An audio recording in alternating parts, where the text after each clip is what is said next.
History isn't just the story of kings and generals. It's shaped by those who work in the shadows, spies, saboteurs, and secret networks. Beneath every great event, a hidden war of intelligence rages, fought with secrets, not swords.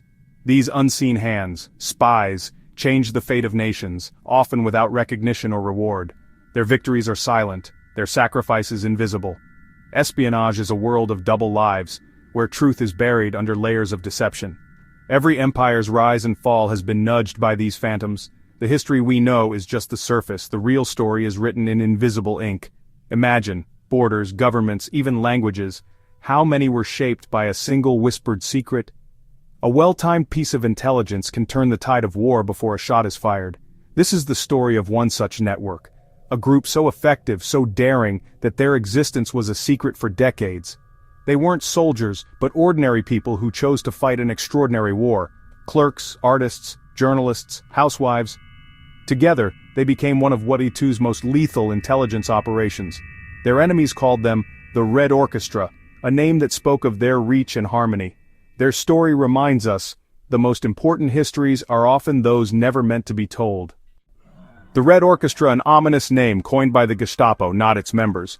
German police intercepted mysterious radio signals, a symphony of secret broadcasts across occupied Europe.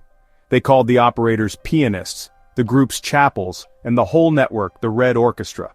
But this was no single spy ring, it was a web of resistance groups, loosely connected but united in purpose. Their centers, Berlin, Paris, Brussels. Their members, Germans, French, Belgians fighting Nazism from within. They weren't foreign agents, but patriots, feeding intelligence to the Soviets driven by a vision of a world free from fascism. The Red Orchestra was a mosaic: communists, conservatives, Jews, aristocrats. There was Leopold Trepper, the spy master Harro Schulze-Boysen, a Luftwaffe officer Arvid Harnack, a senior economist. These weren't outsiders, they were embedded deep in the Nazi state. Some were driven by ideology, others by outrage at Nazi brutality. For many, it was about basic decency, not politics. This diverse coalition made the network resilient and hard to unravel. They were a symphony of dissent, playing in Hitler's own concert hall. Their genius was in their diversity and their unity against a common enemy. The Red Orchestra was a masterpiece of resistance, hidden in plain sight. The Red Orchestra's methods were a blend of classic spycraft and modern innovation. Their main tool, the clandestine radio transmitter, set up in attics and basements, sending coded messages in brief, risky bursts. German teams hunted these signals relentlessly. One mistake could mean death. But radio was just the end of a long chain. Intelligence was gathered face-to-face, passed through dead drops, hidden in hollowed books or microfilm. Couriers never met their sources, minimizing risk. Messages were shrunk to the size of a postage stamp, hidden in shoes or coat linings. Agents used invisible ink, coded jargon, and cover stories. A visit to the dentist meant a secret meeting. Businesses like a raincoat company in Brussels served as fronts, laundering money and providing cover for travel. Trust was everything. Each member knew only a few others, protecting the network if someone was caught. But this trust was also a vulnerability. A single betrayal could unravel everything. They lived in constant fear. Every knock could be the Gestapo. Their discipline and courage kept them alive, balancing on a razor's edge. The human element was both their greatest strength and their greatest risk. In this world, secrecy was survival. The Red Orchestra's story is built on countless small, perilous acts. Take the partnership between a Brussels radio operator and a Berlin insider. The insider, codenamed the Postman, smuggled top-level secrets, troop movements, production stats, battle plans. Each piece of intelligence passed through a chain of couriers, encrypted into meaningless numbers. In Brussels, the radio operator, David Kami, waited for his window, tapping out the code in Morse, risking his life with every transmission. The Gestapo's direction finders hunted him relentlessly. He had minutes before they could close in. These messages warned Moscow of German offensives, helping the Red Army prepare. The pianist and the postman never met, but their collaboration shaped the war's outcome. One coded message at a time, they shifted the balance on the Eastern Front. Their work was invisible, but its impact was immense. This was resistance at its most daring, quiet, relentless, and world-changing. And the Red Orchestra's true genius was their invisibility. They looked like loyal Nazis, officers, businessmen, socialites. Harro Schulze-Boysen, a Luftwaffe officer, passed secrets from the heart of the regime. Leopold Trepper posed as a Canadian businessman, running a raincoat company that even supplied the German army. The irony, the Nazis funded the very network working to destroy them. Their cover stories, legends, were flawless, allowing them to move freely. They attended Nazi parties, gave the Hitler salute, and blended in perfectly. The Gestapo searched for conspirators in the shadows, not among the elite at cocktail parties. This deep cover demanded immense mental strength, living every moment as a lie, betraying friends, hiding true feelings. Their greatest weapon was also their prison, isolating them behind masks. The cost was high, but their camouflage kept the network alive. Invisibility was their shield, and their burden. They mastered the art of hiding in plain sight. The Red Orchestra's intelligence changed the course of W2. In 1942, they uncovered Germany's plan for Case Blue, the offensive to seize Soviet oil fields and Stalingrad. From inside the Nazi high command, they stole the enemy's playbook objectives, troop movements, vulnerabilities. The challenge was getting this to Moscow, fast and safe.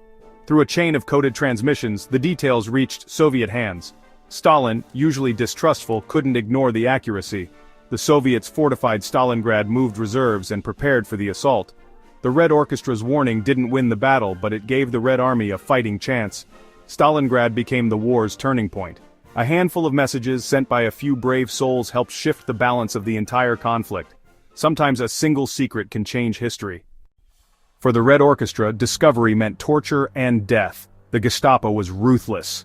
One captured agent could doom the entire network. In 1942, German counterintelligence finally closed in, capturing a radio operator in Brussels. Under torture, he revealed key details, and the Gestapo began dismantling the network. Arrests swept through Berlin. Schulze-Boysen, Harnack, and dozens more. Show trials followed. Most were executed, their deaths meant as warnings. By 1943, the Red Orchestra was silenced. Betrayal came not just from torture, but from within. Leopold Trepper, the spy master, was captured and agreed to cooperate in a radio game, sending mixed messages to Moscow. He later claimed it was a double cross, but the truth remains murky. Espionage is a world of shifting loyalties and impossible choices. The Red Orchestra's end was brutal, but their courage endures. Their story is a reminder. Resistance always comes at a terrible cost. Even heroes can be forced into impossible decisions. After the war, the Red Orchestra's heroes were not celebrated. They were forgotten. In West Germany, they were still seen as traitors, not anti-Nazi heroes. The new state, aligned with the West, couldn't honor those who spied for the Soviets. Their families faced stigma, official histories ignored them. In the East, the story was complicated. Stalin distrusted networks he didn't control, especially those with non-communists. Trepper, after his escape, was imprisoned by the Soviets for a decade. Only decades later, as the Cold War thawed, did historians begin to uncover the truth. Declassified documents and survivor memoirs revealed a group motivated less by Moscow, more by a hatred of Nazi inhumanity. They were a coalition of conscience, not just red spies. Their obscurity shows how history is rewritten to fit the needs of the present. The Red Orchestra's true story is a lesson in the politics of memory. They remind us that the bravest acts are often the most inconvenient to remember. Their legacy is a challenge to easy narratives. The Red Orchestra's story is a lesson in courage and conscience. Resistance can come from anywhere. A clerk, an artist, an aristocrat. True patriotism is loyalty to justice, not to a regime. When governments become criminal, treason can be a moral duty. Their methods, trust, face-to-face meetings, low-tech solutions, are relevant even in today's digital age. They prove that even the most powerful regimes have cracks. Their story complicates our ideas of hero and traitor. They were Germans who spied for the Soviets to defeat the Nazis. Loyalties and motives were never simple. In their complexity we find the real lessons of history. The Red Orchestra's legacy is hope. Ordinary people, faced with evil, chose to resist. They built a secret network of defiance in the heart of darkness. Though silenced, their music lingers. A reminder that the human spirit can always find a way to resist. Their story, once buried, now inspires all who believe in the power of conscience. Even in silence, their symphony of resistance endures.